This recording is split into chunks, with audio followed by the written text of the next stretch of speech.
નમસ્કાર, હું છું પ્રિયા અને તમે જોઈ રહ્યા છો જનતા કી જાણકારી ન્યૂઝ। નજર કરીએ આજના સમાચાર ઉપર। ગીર સોમનાથ જિલ્લાના સૂત્રાપાડા પંથકમાં ડીઝલની અછતને લઈ લાંબી કતારો। ગીર સોમનાથ જિલ્લાના સૂત્રાપાડા તાલુકાના પ્રશ્નાવડા ગામ સહિત આસપાસના વિસ્તારોમાં ડીઝલની અછતને કારણે ખેડૂતો મુશ્કેલીમાં મુકાયા।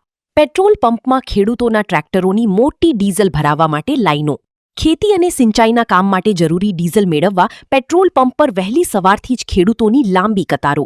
સિઝન દરમિયાન ટ્રેક્ટર અને ખેતીના સાધનો માટે ડીઝલ અત્યંત જરૂરી હોવા છતાં પૂરતો જથ્થો મળતો નથી। કલાકો સુધી રાહ જોવી પડે છે। ખેતીના કામોમાં વિલંબ થઈ રહ્યો। હાલ ચોમાસાની સિઝન પણ ચાલુ થશે। ખેડૂતોના ખેતરોમાં હાલ મગ, અડદ, તલ જેવા પાકો પાકીને તૈયાર થઈ રહ્યા છે। દરેક વસ્તુઓની ડીઝલથી ચાલતા ખેતી ઉપયોગમાં લેવાતા સાધનો ચાગનો દ્વારા ટ્રેક્ટરની જરૂરિયાત પડતી હોય। સ્થાનિક ખેડૂતો દ્વારા તાત્કાલિક પૂરતું ડીઝલ ઉપલબ્ધ કરાવવા માંગ।